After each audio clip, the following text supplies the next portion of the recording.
బీసీలోకి తీసుకువెళ్ళి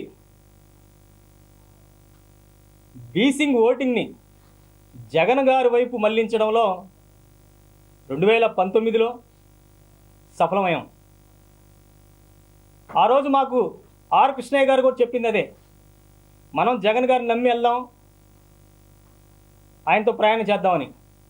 అలాగే కూడా మేము మా ముదిరాజ్ సంఘంలో, బీసీ సంఘంలో ప్రతి గ్రామాన మండల నియోజకవర్గం తిరిగి జగన్ గారికి ఓటేయండి, మంచి జరుగుతుందని చెప్పాం.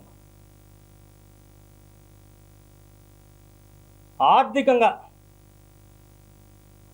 కోట్ల రూపాయలు ఖర్చు పెట్టాం, మా సొంత డబ్బులే.